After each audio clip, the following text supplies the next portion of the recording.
Hi everyone. We are on week 2 of our course. I hope you have enjoyed last week's readings and class activities. This week we will focus on key terms used in the field of substance use, abuse and disorder. We will talk about biopsychosocial perspective on substance misuse. We will also talk about diagnostic criteria and classification of different types of substances. Finally, we will identify 3 key trending topics in the area of substance use and misuse. So first, let's talk about substance use. This term really implies that certain psychoactive substances are introduced into the body, for example, by drinking, inhaling or injecting. When someone is said to misuse substances, the amount of substance use does not matter. A small amount used during pregnancy can increase the risk that the child will develop health problems. A small amount of illegal substance can lead to legal problems. A moderate or high amount, if used regularly, can also lead to higher risk of different kinds of cancers over time. When we talk about substance misuse, we use the evidence. We know from research that certain use patterns increase the risk of people to get in trouble. However, this particular individual may or may not end up experiencing problems related to substance use. A person must meet specific criteria to be diagnosed or classified as experiencing a substance use disorder. We will talk about these criteria later in the course. Historically, terms like alcoholism and addiction were used. The Diagnostic and Statistical Manual of Mental Disorders, 4th edition, called it either substance abuse or substance dependence. A key feature of a substance use disorder is that individuals continue using the substance despite significant substance-related problems. There is a significant variation in the individual biological and genetic makeups. Because of this, some people use a substance for the first time and they don't feel as intoxicated as others. They think they can hold their liquor and continue with higher levels of use. Still, the body adapts to the impact of the substance. People need to use more to feel the same effect. One of my clients described it as follows. When you are sober and have your first line of coke or a hit of rock, you get super high. It is the best height you'll feel, and everything else after that will be chasing that first high. What's sad is you never quite feel that same satisfaction. I honestly think you never have enough because you can't really remember how it felt like. So you chase something that even if you got, you would not know. There are a couple of risks related to tolerance. After a period of abstinence, the tolerance will decrease. However, people often remember the levels at which they used to consume before a sober period. When they resume drinking or using drugs after a period of abstinence, they can use too much and risk to overdose. Another situation can be related to drunk driving. Alcohol users can develop quite a remarkable tolerance over time. It's not uncommon for them to drink a bottle of vodka or more without feeling impaired. However, alcohol still impacts their judgment and slows the reaction time. Driving with high blood alcohol level can increase the risk of accidents and legal problems. We tend to pay attention to the problems that arise as a result of substance use. Withdrawal is an interesting phenomenon because it's all about problems that arise when an individual stops using the substance. Alcohol withdrawal symptoms, for instance, include high levels of anxiety, sleep disorders, tremors, nausea and vomiting, sweating, and possible seizures. Symptoms associated with withdrawal from heavy, prolonged marijuana use include irritability, anger, aggression, difficulty concentrating, nervousness, anxiety, sleep disturbances, vivid unpleasant dreams, decreased appetite and weight loss, restlessness, depression, shakiness, sweating, fever, chills, and headache. Opioid withdrawal is linked with depression, nausea/vomiting, muscle pain, runny eyes, runny nose, sweating, diarrhea, fever, and insomnia. Biopsychosocial perspective means that biological, psychological, and social factors are involved in the development, maintenance, and resolution of the substance abuse and disorder. In clinical practice, we often work with clients whose parent or grandparent had substance use problems. It led to increased genetic vulnerability. Growing up, the client has socialized in the drinking family culture. Alcohol was in the fridge, on the table, at birthday parties and at funerals. Client knew more about the use than his or her peers.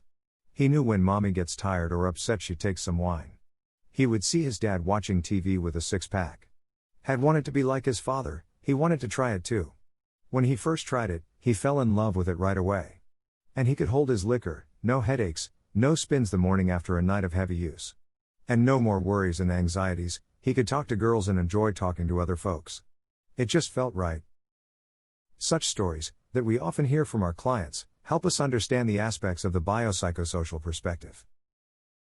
DSM-5 views substance use disorder on a continuum of severity across 4 functions. The first function is impaired control over use. This function includes 4 criteria: 1. Inability to control the amount and the length of use. 2. Persistent desire and inability to cut down or control the pattern of use. 3. Spending a lot of time trying to get the substance, use it, and then recover from the use. And 4. Strong desire, craving, or urge to use. The second function deals with social impairment and consequences of use. This function includes 3 criteria. Criterion 5. Failure to fulfill major roles across main life contexts. At work, at school, or at home. Criterion 6. Repeated use despite persistent social and interpersonal problems. And Criterion 7. Giving up or reducing social activities, work and recreation because of use. The third function deals with the risky use of the substances. This function includes 2 criteria. Criterion 8. Repeated substance use in physically dangerous situations. This includes drunk driving and engaging in risky sexual practices. And Criterion 9. Repeated use despite persistent physical or psychological problems.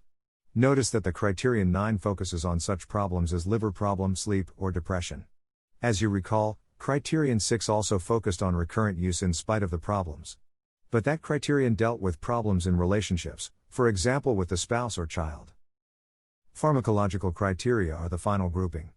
Criteria 10 and 11 focus on the presence of tolerance and withdrawal symptoms. DSM focuses on 10 substance classes. We will talk about them in a minute. One way of organizing the very long list of psychoactive substances is in terms of their actions on the human body. Stimulants typically increase heart rate, increase energy, as well as anxiety, violence, and lead to multiple negative health outcomes, including the risk of overdose. Depressants cause euphoria, mild stimulation, relaxation, lowered inhibition, drowsiness, and can lead to fatal overdose. Cannabinoids cause euphoria, relaxation, slowed reactions, distorted sensory perception, impaired balance and coordination, increased heart rate, increased appetite, impaired learning and memory, anxiety and psychosis. Opioids lead to euphoria, drowsiness and sedation, nausea, impaired coordination, confusion, constipation, slowed breathing, and can result in overdose. Hallucinogens alter perceptions and feelings, cause hallucination, increase heart rate, blood pressure, body temperature, numbness, dizziness, sleeplessness, lead to paranoia and flashback experiences. The use of steroids is associated with muscle growth, deeper voice, facial hair growth, but also with hypertension, changes in blood chemistry, liver damage, aggression, acne, infertility, and other reproductive system changes. Inhalants produce a stimulant effect followed by depression, impaired memory, nervous system disruption, muscle weakness, damage to the cardiovascular system, loss of consciousness, and risk of sudden death. Many drugs, medications, and psychoactive substances are classified by the U.S. Drug Enforcement Agency, DEA, determining the legal status of their distribution and the rigor with which they need to be controlled. Each scheduled substance receives its classification based on evidence concerning 1. Its potential for abuse, and 2. Whether it has current and evidence-supported medical applications in the U.S. Drugs, substances, or chemicals that belong to Schedule 1 are defined as drugs with no currently accepted medical use, and a high potential for abuse. Drugs, substances, or chemicals belonging to Schedule 2 are defined as drugs with a high potential for abuse, with use potentially leading to severe psychological or physical dependence. These drugs are also considered dangerous. Drugs, substances, or chemicals under Schedule 3 are defined as drugs with a moderate to low potential for physical and psychological dependence. Schedule 3 drugs abuse potential is less than Schedule 1 and Schedule 2 drugs, but more than Schedule 4. Schedule 4 drugs, substances, or chemicals are defined as drugs with a low potential for abuse and low risk of dependence. Schedule 5 drugs, substances, or chemicals are defined as drugs with lower potential for abuse than Schedule 4 and consist of preparations containing limited quantities of certain narcotics. Schedule 5 drugs are generally used for antidiarrheal, antitussive, and analgesic purposes. The trending topics are topics where practitioners, scholars, investigators, and others may not share a common viewpoint. The most enduring point of contention and debate is how substance use disorders are viewed. The second focuses on the use of harm reduction approaches. Third, involves adoption of a recovery orientation in the design of programs, services, and policies. This slide shows multiple ways in which addiction was defined over time. The term harm reduction first appeared in the literature during the late 1980s and early 1990s. It is used to reduce adverse consequences that are often associated with substance misuse, such as criminality, HIV, other sexually transmitted diseases, hepatitis, or lung disease in case of smoking. A recovery orientation refers to a host of values, beliefs, and behaviors related to how individuals engage in the process of recovery from a substance use disorder. The recovery orientation is fundamentally informed by the individual's own definitions of the problems, the solutions, and subjective experiences, rather than those being imposed by others. Built into this orientation are issues such as having individuals define for themselves what constitutes recovery. This may or may not include abstinence as a goal, for instance. Another aspect has to do with adopting a holistic view, where individuals' recovery is embedded in a context of all life structures, functions, and wellness, including their future growth and development as a person. Not just changes in past substance use behavior. Thus, recovery does not simply mean achieving the absence of disease. It means promoting wellness across all life domains.